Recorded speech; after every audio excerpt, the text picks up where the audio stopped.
All right. Well, thank you for being here, everyone. How's everybody doing? Awesome. Sounds great. So, as I was kind of contemplating the topic of today's discussion, one of the things that I was thinking about is a little bit of the subject of why are we here? So, why are you here? Why am I here? What brought us into Web3? And I think, some people come to make money. That's cool. But I think the more noble purpose that we're probably here for is really to build a new financial system. And when we think about that, this does not mean rebuilding the existing financial system on Web 2 rails or something like that. We're aiming for something much more challenging, which is to build a new system that is based on this principle of decentralization. And the reason we're doing that is because we somehow feel that the existing system is grossly unjust. There is something flawed about it at the core that cannot be addressed. I sometimes tell people, whenever I'm doubting Web3, I just go and use the traditional banking system and my faith is immediately restored. It's just a terrible, terrible thing. But doing that brings with it a lot of challenges. When we got started, my co-founders and I, in this project, De.Fi, we started creating, we were out there trying to do stuff ourselves, and all of a sudden you realize, wow, this is really complex. There's lots of challenges with lots of fracturing. You don't know what the smart contracts are. There's weird names like sushi, and you're like, what is this stuff? So we created the first Telegram group specifically devoted to yield farming, and we went and were the first ones to open source the audit process. We hired a team of auditors and people could request, and that was quite successful. Fast forward a little bit, and see if my thing is working here. Oh, maybe it's not working. Okay, well, we'll leave it for a second. He'll fix it. Anyway, fast forward a couple of years. We have, perfect, thank you. Should work? Let's just check. Yep, perfect, thank you. We've grown a lot. We've got over 3 million user wallets on our platform track now, over $25 billion worth of assets. And I think that's a pretty big success. This being said, this is a far cry from where we need to be. I think no matter what your reason is for being in this room today, one of the really critical points of achieving this objective is expanding the number of people who are in the space.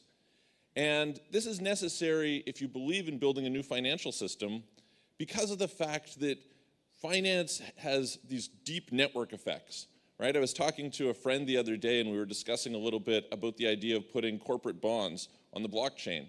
And it might seem like a great idea, but then you realize, well, hang on a minute, if the company is making money that's off-chain and it needs to then bridge it on-chain, well, this is an added friction there. Then how do you even know that this is, in fact, the company that's issuing the bonds and it's not somebody who's claiming to be the company who's issuing the bonds? And so you have all this host of different challenges. And so it really only works well if we set up an environment where we can bring everyone on. And we talk lots in certain circles about the next billion users or something like that, but really it is that it should touch everyone who has anything to do with finance.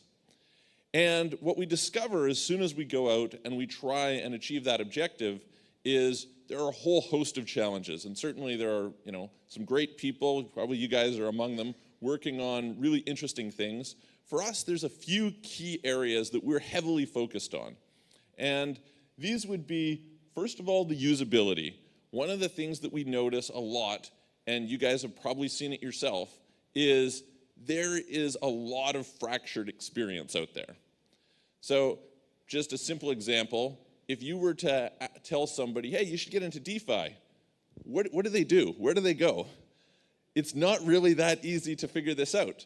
Do you go and download MetaMask? Well, then what? You have nothing in there. You can't do anything with it. Do you go and sign up on a centralized exchange? Well, that's not really DeFi. Okay, so how do you go from that to actually getting money into a wallet. But on the other hand, once you get money into a wallet, where do you go then? It's, you have to find these random web pages and somebody's spoofing it, creating a fake version of Uniswap, and they're going to drain your wallet or something like this. It's a terrible experience.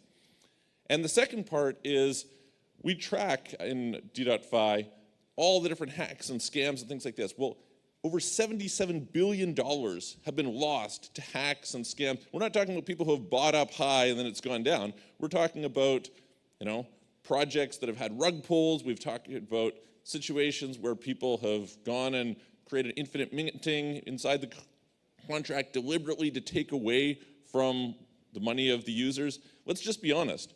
You will not get billions of people coming into an environment where that is the case.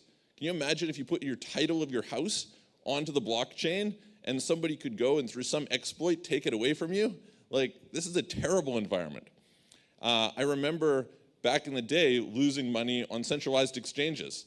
I had a couple cases where there was some exit scam and it made me deeply distrustful of centralized institutions. I'm like, hey, look, the whole point of Web3 is supposed to be decentralization, supposed to be self-custody. We shouldn't be in a situation where we need to rely on these centralized actors. So, great. When I discovered Uniswap and tried swapping something for the first time without needing to give up custody of my tokens, this was amazing. This was like the greatest thing ever. I was like, oh, wow. And then you see that, well, actually, you deposit money into vaults and those vaults get drained and somebody goes and finds some other way of taking your private keys or whatever. So we have to do something to solve that problem if we really care about bringing many, many people into the space. So this is where we are working really hard to try and build a software solution that addresses this. And I think at the core of what we're doing, at the core of our mission here, is to try and solve problems with technology. I'll talk in a little bit about kind of the regulation side of it, but I see a lot of people who sort of flee the underlying ethos, which is deeply anti-regulation, at the first signs of trouble because, hey, listen, regulators protect us. As opposed to the whole idea, what do we say? Code is law, right? There's this idea that at the core, we should be trying to come up with solutions that are applied equally across everyone and that we can internally solve the issues. And that creates all sorts of downstream effects that are really positive because our iteration cycle is much quicker. We are participatory, so you can have a lot more people involved. You're not in a situation where you have these large incumbent organizations and these corporate hierarchies. You need to go through some sort of a messed up situation just to have permission to do something. Are you kidding me? This is ridiculous. So for us to kind of advance this mission, it's really, really important to build great technology driving it. And so for us, this goes and looks at a couple different key areas. So the first is to pay attention to being able to connect everything in one place. I mentioned before, we have this fractured problem in Web3, and it's fracturing liquidity, it's fracturing the user experience, et cetera, et cetera, et cetera. Well, what are we doing here? We're trying to bring it all together, and so that starts with building a platform that connects not only the decentralized, but also the centralized options. Our goal is not to be centralized at some point in time, but the reality is that's how you get started, is a lot of people are going to have to buy their tokens through some centralized form. And so we need to be able to connect that all in one place. Very, very important. Then what I often say is, it's like, okay, we need to meet the users where the users are, right? You don't have a realistic expectation of getting broad adoption if people have to go into these little silos for this thing and this thing and this thing. It's not going to be sufficient. So the whole is greater than the sum of the parts. And I think that's one of the wonderful things that we get in Web3 is we get composability and we get interoperability and all of this sort of thing. But at the same time, what is the deal? The deal is that you need to have a user experience that facilitates that and brings it all together. And so what we've tried to do is we've tried to say, what do people need? People need to be able to do some research. They need to be able to track the things that they're doing. They need to actually be able to engage in some sort of transactions. They need to be able to do this very, very importantly in a way that is safe. So one of the things that you've got, you can go on to D.Fi. It's free. You can sign up. You can connect your wallet. You can track all of your assets across your centralized exchanges, over 40 different chains, et cetera. You can do these things, and we've brought that to, this is all functional today, so that's really excellent. But what we need is a suite, right? We need a suite of solutions, and this is not particularly easy because it puts you in a situation where people are going to have a hard time understanding. So there's a communication challenge of, like, you could go and you could create some small little thing and it'd be easy to explain, but is it useful? I always say getting users requires usefulness. It requires usability. That's very, very important. And so, I'll skip through here.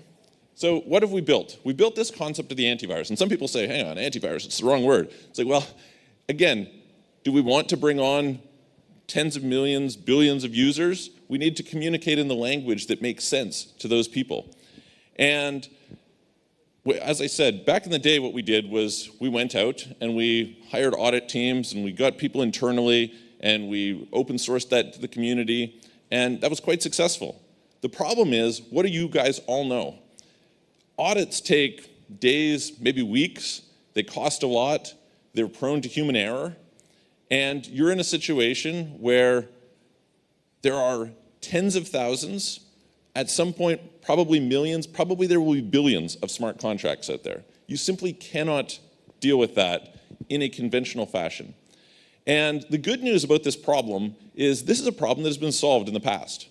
If you think back to sort of the Windows XP days, I remember people moving from Windows to Mac largely because of the malware that was popping up all the time on systems. It was a really terrible experience. But did they need regulators to deal with that? No, they didn't. They were able to build a suite of different tools that would keep the users safe.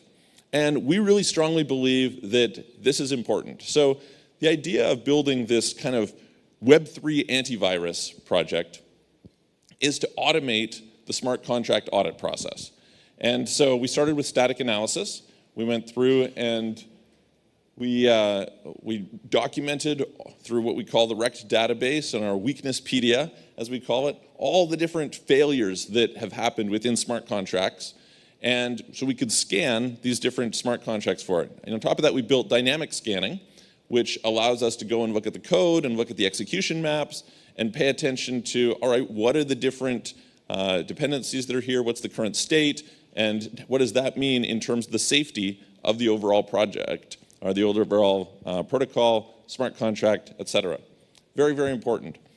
So the idea here is that we can have literally hundreds of thousands of smart contracts scanned in a very, very short period of time, and you don't have to wait for an audit. You don't have to be in a situation where you're like, okay, I'm out there looking for the latest opportunity. Oh, I don't know if it's safe. Let me hold off. Or for a user, they don't have to know anything about code. They don't have to know anything about the types of vulnerabilities that exist. They don't have to know, what happened in the Ronin hack or what happened with, whichever different project has had issues. All they have to know is that this scanner will scan for them and identify how risky it is. And the truth is, you'll probably never get it 100%. Probably today, there's still some ways that people are able to exploit things in terms of releasing viruses or whatever. But what we can do as a community, hopefully, is change the game theory on it.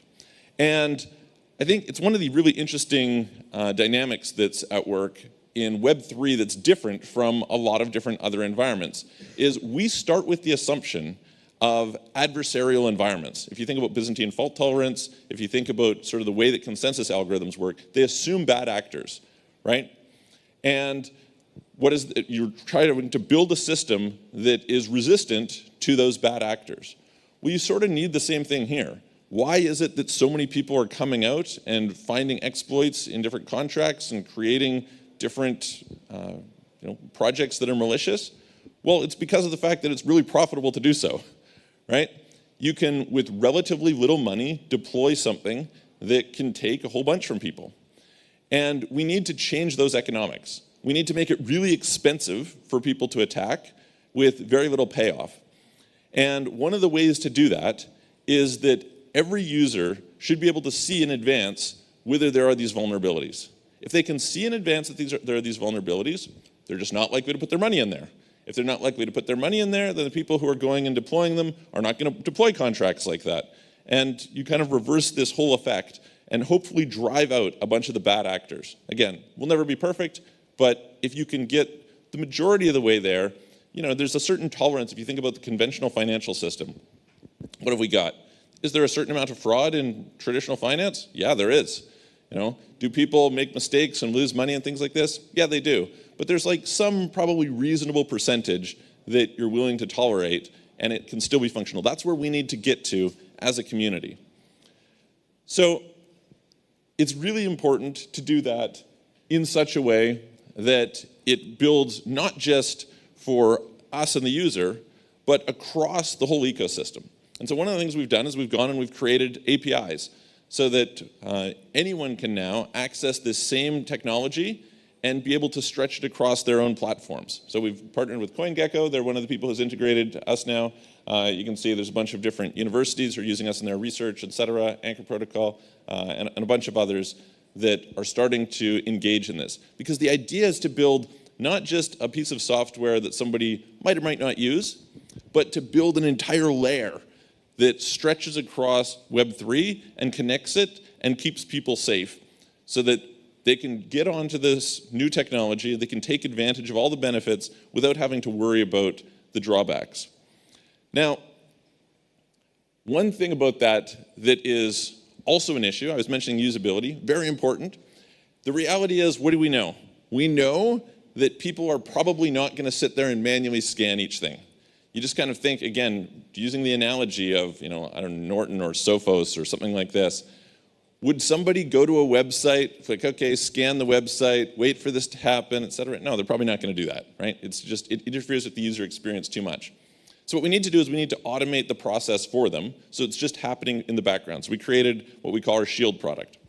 And what is this? This will scan your wallet. This will identify any malicious contracts or vulnerable contracts. You can revoke access to those and preemptively make sure that you're not going to be exposed to something in the future that you might not be aware of. We're launching some really cool stuff here coming up in the next few days that's also going to help give some sense of, okay, when I'm getting involved in a particular project, what does that look like? Are there risks here? And you can sort and filter and make assessments so that your decisions are risk weighted. You think about within the traditional finance industry, what have we got? We've got bond ratings, right? Well, we should have something similar to look at what is the safety of different projects, like you're going to deposit into some sort of a lending protocol, right? You need to sort of know on a risk-weighted basis what's going on here. It's one thing to say, okay, well, I'm getting this yield. There's been a big focus. You kind of think back to going to some of these aggregators and you would see $1 million APY or something. $1 million APY sounds pretty good. I would love $1 million APY. But if you're just going to lose all your money, not so great. So you need to have some context that is security oriented. And so we want to bring that directly to the users. Let me just see how I'm doing here on time. Okay. Now, as I mentioned, we have this through this Rect database. You can all go and check it out. It's an open source tool. So what has basically happened and how we've built all of this is our engineers go through and they look at every hack, scam, rug pull, et cetera. They examine the code. They look at what went wrong. They look at the addresses where the money went. It's actually a really useful tool for anyone who's lost money. And I'm guessing probably if you're in this room, you might have been exposed to something that you've lost a little bit on. So it's really cool in that sense. And it's a great open source tool for the community because other people can take that information and they can build on it, et cetera. But at the same time, it helps to inform so that we're always up to date. One of the challenges in this space for sure is there are new vulnerabilities, new attack vectors that are always coming out. Now, to be fair, what we've discovered from our research is that the vast majority of them follow kind of a similar pattern, which is why you can get rid of 90+% just by looking at all of the different past vulnerabilities. And if you're on top of it, again, the good news here is this is a solved problem. It's a problem that's been addressed in the traditional Web 1, Web 2 space with traditional software. And so we're excited to be able to kind of take that learning and apply it in this particular field and do that at a way that is basically infinitely scalable. We've also gone and taken that information and we've tried to put it out there as some proactive reports. Sometimes, projects learn from it, and one of the really cool things that we've seen is we've seen that people are coming out and they will actually use our scanner proactively to look at their own code, because sometimes they're in a situation where they, just inadvertently make mistakes. To be honest, Solidity, has some drawbacks, and so it's really good that you can proactively look at your own code, see if there's vulnerabilities before you ever kind of publicize it and throw it out there. And so that's really useful. On the other hand, some people, when we've gone and we've exposed what's going on, they've stolen the money and run off because that was their original plan and they didn't want to be exposed. So, it goes both ways. But what we're hoping is that as we do more of this, we educate people, and as we educate them, it ends up being really, really positive because of this kind of permeation across the whole ecosystem, as I was mentioning. So we wrote a book on this subject. One of our early experiences as co-founders of De.Fi, sadly, was being exposed to one of these rug pulls. And so what I always say, and I think is the goal here is, look, we are, as founders, you probably as some of the people in this room, have lost millions of dollars in the last few years building on, being pioneers in this key area of trying to create this new financial system. But if we do our jobs really well, and we learn from it, and we take it and we iterate it, and we build technology to solve the problems that we have had, then in the future, those billions of people will not need to. Thank you very much.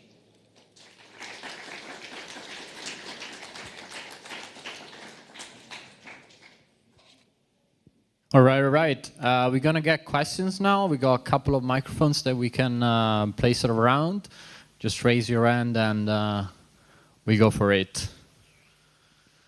Who's got questions?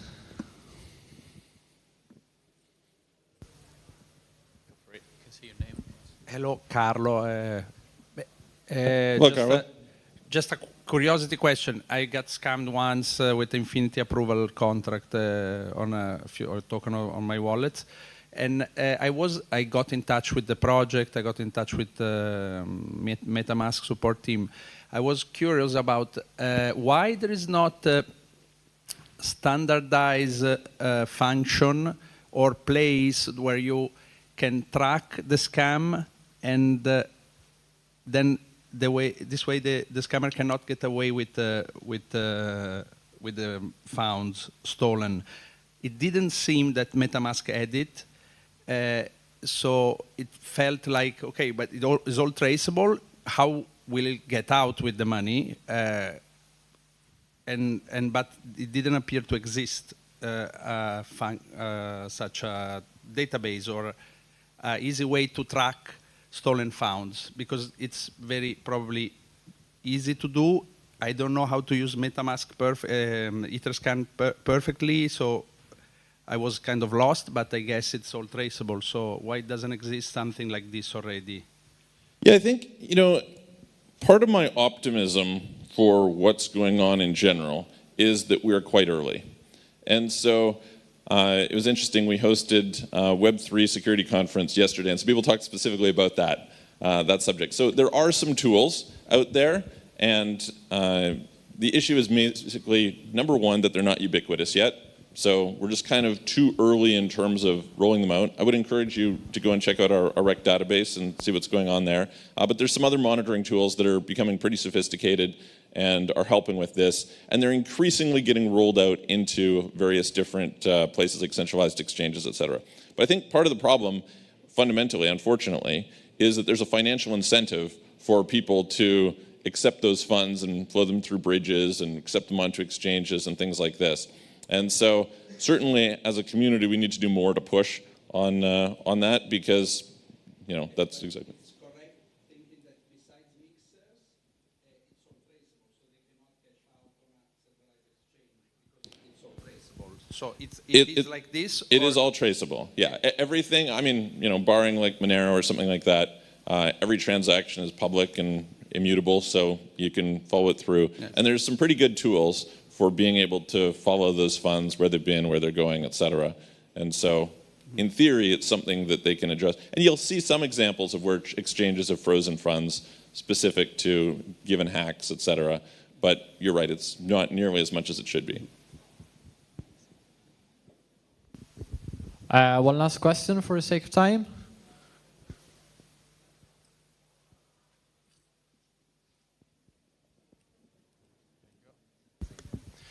Thank you. Very good talk. I wanted to ask you more about interoperability because, like you mentioned, that you are currently integrated with 42 chains, and that's a lot of chains. So, like, how do you handle that? And do you plan to, let's say, build a standard so that also other chain can get into your ecosystem more easily?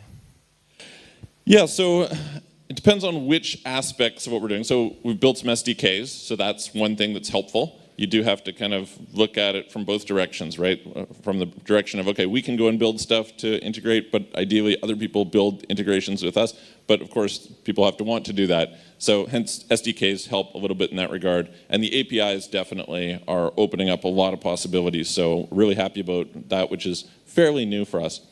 Then in terms of stuff beyond that, I mean, the challenge, of course, at this stage is man hours are limited, right? So you kind of have to prioritize what you're integrating and what you're not integrating. And so for us right now, it's fairly easy to integrate EVM compatible stuff because, you know, it's kind of generally the same. There's some subtle differences, like say the way the MasterChef protocol works with Avalanche in terms of counting blocks versus Ethereum or something like that. But generally, we can integrate fairly quickly like that. If you start going and saying, okay, well, let's go and integrate with Cardano. We actually support Cardano for our platform, but you know, it's using extended UTXOs, and it's just a completely different system, right? Different programming language, et cetera. So yeah, our goal is as much as possible to try and roll that out and to make everything work together, but it's a journey. So. All right, thank you. Well, thank you, everyone. It was wonderful to be able to talk to you here, and yeah, definitely go and check out D.Fi. As I said, it's free, so you can go and use it for seeing. It's actually very cool to just go and connect to the Shield product and see what's going on with your wallet, because you don't know what you don't know, and then you're suddenly surprised. You're like, okay, hang on, let me revoke some access here. So anyway, thank you very much. Awesome, thank you.